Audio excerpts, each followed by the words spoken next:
El Mayo es más calmado, más tranquilo, quiere negocios, no quiere calentar la plaza, rara vez ha sido violento, enfatizan los agentes de la DEA. Para la Administración Antidrogas no hay duda sobre cuál es el cártel del narcotráfico más fuerte de México ni quién es el líder de esa organización criminal, el de Sinaloa e Ismael El Mayo Zambada.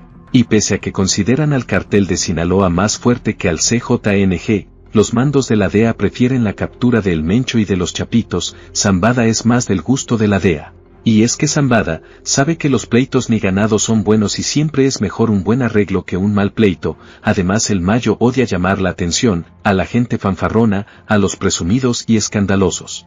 Quizás esa forma de dirigir el imperio del narcotráfico, su reglamento interno con sus trabajadores y su seriedad en los negocios hace que distribuidores de otros países y compradores lo elijan como opción número 1, saben de la seriedad del capo en los negocios. Por algo lleva 5 décadas en el narcotráfico y no ha pisado la cárcel. Sin embargo, como toda persona, el líder del cartel de Sinaloa tiene su punto débil, y esa debilidad es su familia, lo mismo que a Pablo Escobar, un monstruo, que tenía un lado sensible, un punto débil.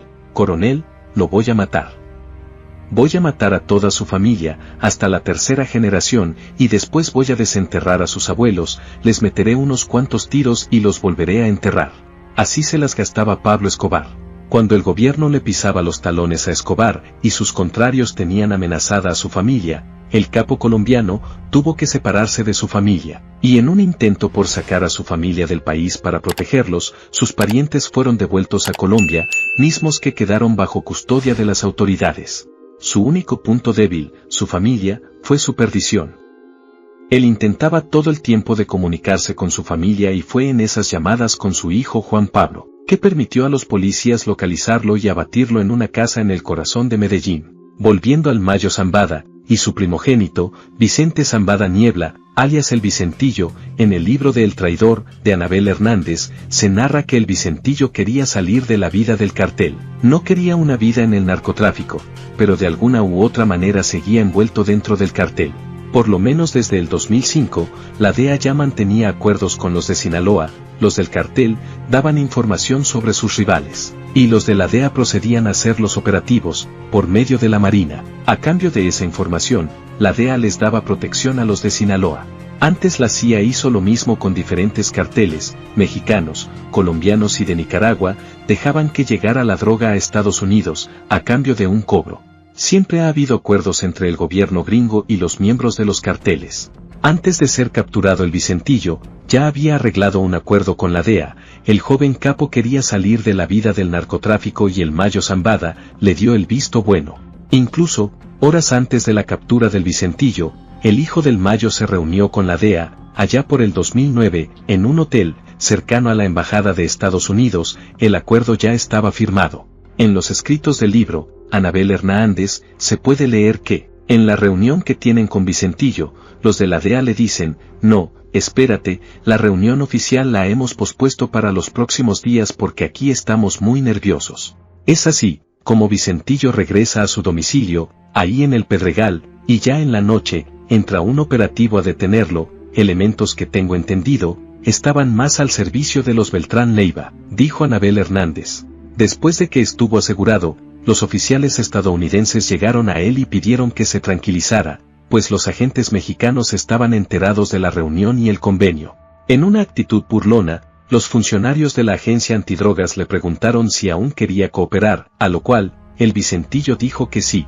Ellos rieron, Vicentillo les dijo que no había necesidad de haber caído de esa manera, pues finalmente se había acercado para cooperar, con anuencia de su padre y de Joaquín Guzmán Loera, el Chapo y con el acuerdo previo con ellos, los de la DEA.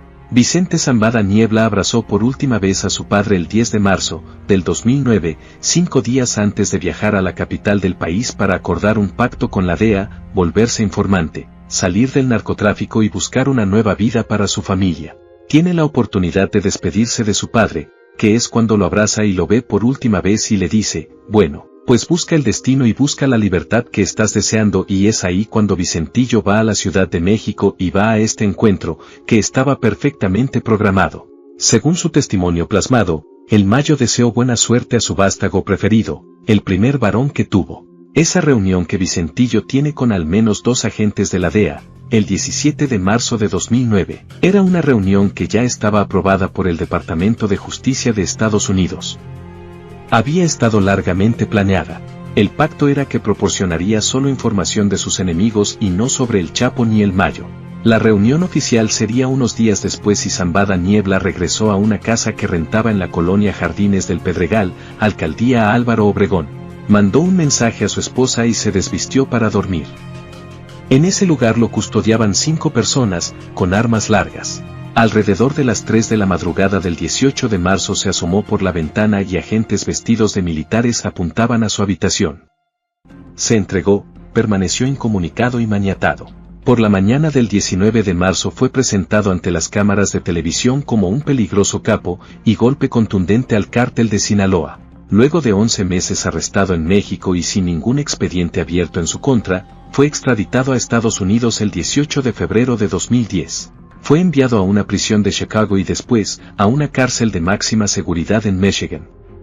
Los primeros 2 años los pasó en una celda sin contacto con otros reclusos. Estas condiciones estrictas de aislamiento vulneraron a Vicentillo Zambada Niebla, pero también esta situación molestó aún más a su padre, Ismael El Mayo Zambada. Ya había un acuerdo previo, la DEA había dado su palabra y el acuerdo no fue respetado.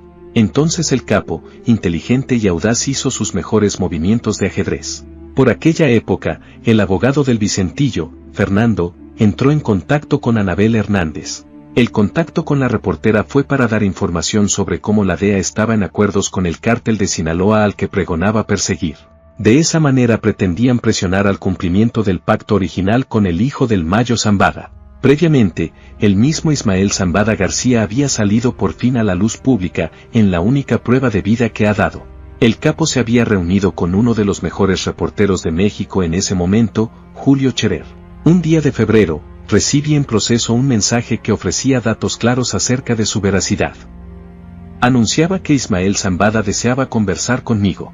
La nota daba cuenta del sitio, la hora y el día en que una persona me conduciría al refugio del capo. Ya estando con el capo, le pregunté por Vicente, Vicentillo.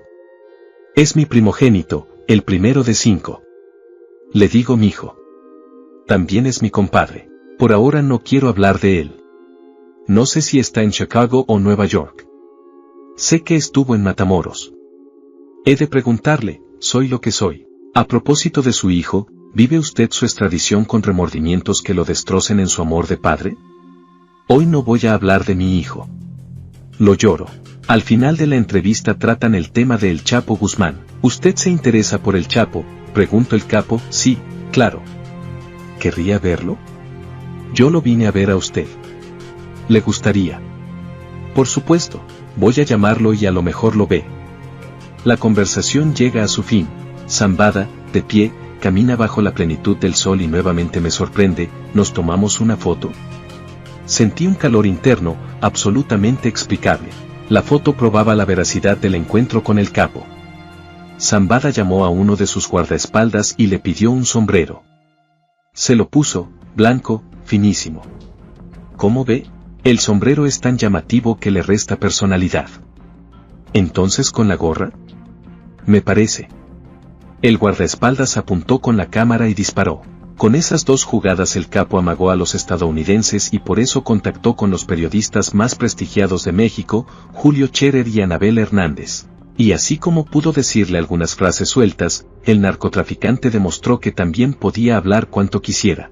Para entonces comenzar a revelar esos incómodos secretos que se supone no debía revelar, pero como los otros no estaban cumpliendo sus acuerdos, él a través de este modo quiso presionarlos. No tardó mucho tiempo, para que la suerte del Vicentillo le volviera a sonreír. Las cosas comenzaron a cambiar y de una actitud radical del Departamento de Justicia, optaron por negociar, porque a nadie le convenía realmente que estos secretos se hicieran públicos.